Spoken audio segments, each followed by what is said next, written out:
नाज़रीन इकराम, अस्सलामु अलैकुम वरहमतुल्लाहि वबरकातुहू। आज हमारा टॉपिक है उन नौजवानों से जो नौजवान अपने माँ बाप की बात नहीं मानते हैं। माँ बाप भी परेशान होते हैं और औलाद भी परेशान भी होती है और औलाद को इतना बड़ा नुकसान उठाना पड़ता है जिसका वो अंदाज़ा नहीं लगा सकती औलाद। आज हमारा माहौल और हमारा माशरा ऐसा है और देखने में भी आता है कि बेटा अपनी माँ से, अपने बाप से टॉकिंग करना, बात करना पसंद नहीं करता। उसकी वजह मोबाइल और बिगड़ा हुआ माहौल। जिसकी जैसी सोहबत उसके ऊपर वैसा उसका असर। तो सबसे पहले हमारी गुजारिश है माँ बहनों से कि अपने बच्चों को अच्छी तालीम और तरबियत से सरफराज करें, अच्छी तालीम और अच्छी तरबियत देने की कोशिश करें। तालीम और तरबियत दोनों ऐसी चीज़ें हैं कि जैसे पानी में शक्कर को घोल दिया जाए तो वो गायब हो जाती है, दूध में पानी मिला दिया जाए तो पानी दूध की शक्ल इख्तियार कर लेता है। ऐसे ही तालीम और तरबियत जब दोनों चीज़ें बच्चे के अंदर जज्ब हो जाती हैं तो वो बच्चा स्वालेह, नेक, माँ बाप का मुती फरमा बरदार हो जाता है। बच्चे नौजवान हैं, स्कूल से आए, स्कूल की फ्रेंडशिप है या फ्रेंड सर्कल है, तो घर गए, चाबी उठाई, बाइक उठाई, चले गए। और बाइक चलाने का लाइफ स्टाइल तो नौजवानों का आप सभी लोग देखते हैं और देखते ही हैं। तो दोस्तों के साथ जा रहे हैं, कई लोग बाइक पे बैठे हुए हैं, बहुत तेज़ी से बाइक चला रहे हैं, गाड़ी चला रहे हैं, बहुत ज़्यादा, बहुत स्पीड। मेरे नौजवान भाई बहनें जो भी गाड़ी चलाते हैं उन लोगों से गुजारिश है कि बहुत स्लो, लिमिट में चलाएं, क्योंकि आप सही चल रहे हैं, सामने वाला सही नहीं आ रहा। माँ बाप पूछते हैं बेटा कहाँ जा रहे हो, बोलते ही नहीं, बस यहीं जा रहा हूँ, अभी आता हूँ। बेटा बता तो दो कि कहाँ जा रहे हो। बताने के लिए बेटा या बेटी माँ बाप को तैयार नहीं। ये हमारा माहौल है आज का। एक वाकया और सच्ची बात आपको बताता हूं कि जो नज़र में आती रहती है। एक घर था और उस घर में तन्हा माँ रहती थी और एक बेटा रहता था। तो बेटा अपनी माँ की खिदमत में लगा रहता था और सारे काम अंजाम देता था। उसकी खिदमत करना, उसको खाना खिलाना, उसको वॉशरूम ले जाना। तो एक दिन उसके दोस्त का फ़ोन आया कि यार तू घर में रहता है, कहीं चल घूम के आते हैं। तो वो बच्चे ने सबसे पहले अपने माँ से बात की कि माँ से पूछा कि अरे मम्मी, वालिदा, कि मेरा दोस्त मुझे बुला रहा है, फ़ोन कर रहा है कि चल कहीं आज घूम के आते हैं। मैं चला जाऊं, अगर तुझे कोई ज़रूरत ना हो, तेरा कोई काम ना रुके, तुझे कोई प्रॉब्लम हो तो मैं चंद थोड़ी देर के लिए जाऊंगा, आ जाऊंगा जल्दी से। माँ ने इजाज़त दे दी कि बेटा जाओ, चले जाओ। अब वो दोस्त फ़ौरन गाड़ी लेके उसके दरवाजे आ गया। वो नौजवान माँ से इजाज़त लेके गाड़ी में जाके बैठ गया।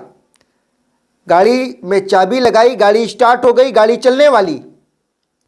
और नौजवान को याद आया कि अरे मैं घर से कुछ भूल गया हूँ, मैं कुछ सामान लेके आता हूँ घर से। उस नौजवान उतरा और उसका दोस्त गाड़ी में रहा, वो घर गया। तो माँ ने मना कर दिया कि बेटा पहले मुझे तेरी कोई ज़रूरत नहीं थी, लेकिन अब मुझे ऐसा महसूस हो रहा है कि मुझे तेरी ज़रूरत है, पड़ेगी, लिहाजा तू आज होल्ड कर दे, मत जा, उस दोस्त को मना कर दे कि तू घर वापस जा। उसने अपने दोस्त को बोला कि भाई तू चला जा, मैं नहीं जा पाऊंगा, मेरी वालदा का काम आ गया है, इसलिए मैं नहीं जा सकता। उसके दोस्त ने लाख कोशिश की कि तू चल चल चल के आते हैं, घूम के आते हैं, मगर उसने कहा कि मैं बगैर मां की इजाजत के नहीं जा सकता। वो दोस्त अकेले ही घूमने चला गया। खबर मिलती है कि कार एक्सीडेंट हो जाती है, गाड़ी का हादसा हो जाता है, ऑन द स्पॉट एक्सपायर हो जाता है, ख़त्म हो जाता है, डेथ हो जाती है। अब आप गौर ये करें कि एक इताअत ने, एक फर्माबरदारी ने इस बच्चे की ज़िंदगी बचा ली, जान बचा ली, और उसको भी मना किया कि तू घर चला जा। वो घर ना जा करके घूमने चला गया, तो उसका भी कार एक्सीडेंट हो गया।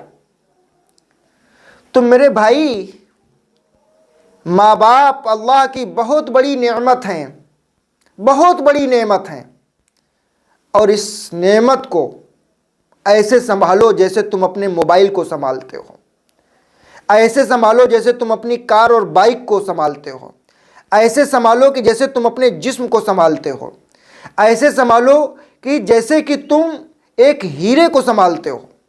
बहुत कीमती हैं माँ बाप, बहुत कीमती हैं माँ बाप। इनकी कद्र करोगे तो अल्लाह ताला तुम्हें दुनिया में भी इज्जत अता करेगा और आखिरत में भी इज्जत अता करेगा। दुनिया में भी भलाई है, आखिरत में भी भलाई है, दुनिया में भी कामयाबी है, आखिरत में भी कामयाबी है। अगर माँ बाप की, जिन्होंने कदर की, जिन्होंने इज्जत की, जिन्होंने रिस्पेक्ट की, दुनिया में भी सरबुलंद हुए और आखिरत में भी सरबुलंद होंगे इंशाअल्लाह। हमारी गुजारिश है उन नौजवान बच्चों से कि अपने माँ बाप को अपना दोस्त समझें, अपना हमदर्द समझें, अपनी हिफाजत का साहिबान समझें, क्योंकि माँ और बाप का एक ऐसा साया है, दुनिया में ऐसा साया अल्लाह ने कोई बनाया ही नहीं। माँ बाप के बहुत बड़े बड़े फ़राइज़ हैं। माँ बाप के लिए अल्लाह के रसूल ने फरमाया कि माँ तुम्हारी जन्नत है, बाप उसका दरवाज़ा है। माँ से मोहब्बत करके लोग वली बने, माँ से मोहब्बत करके लोग कुतुब, अब्दाल, नुजबा, नुकबा, बड़े बड़े वली कामिल हो गए, जिन्होंने माँ बाप की इताअत और उनकी फर्माबरदारी की। तो मेरे भाई, अगर दुनिया में तुम्हें क्या चाहिए, जो कुछ चाहिए तुमको तुम्हारे माँ बाप से ही मिलेगा, और किसी से कुछ नहीं मिल सकता। मिलेगा, लेकिन जब तक उसमें शामिल हाल माँ और बाप की दुआ नहीं होगी तो उसमें बरकत भी नहीं होगी। तुम्हारा घर होगा, बंगला होगा, मकान होगा, सारे ऐशो आराम होंगे, लेकिन उस घर में तुम्हें सुकून नहीं होगा, नींद नहीं आएगी। तुम सारी ज़िंदगी कुछ भी कर लो, बहुत बड़े रईस आज़म बन जाओ, मालदार बन जाओ, और तुम्हें वक्त का बड़ा हाकिम भी बना दिया जाए, अगर तुम अपने माँ बाप के फर्माबरदार नहीं हो और तुम्हारे दिल में अल्लाह का खौफ और रसूल की मोहब्बत नहीं है, तो याद रखो वो ज़िंदगी तुमको सुकून देने वाली नहीं है। इत्मीनान ना होगा, बेचैनी होगी, और वो ज़िंदगी तुम्हारे लिए जहन्नम बन जाएगी। अल्लाह तबारक व तआला हमें और आपको सबको कहने सुनने से ज़्यादा अमल की तौफ़ीक़ अता फ़रमाए। अस्सलामु अलैकुम व रहमतुल्लाहि व बरकातुहू।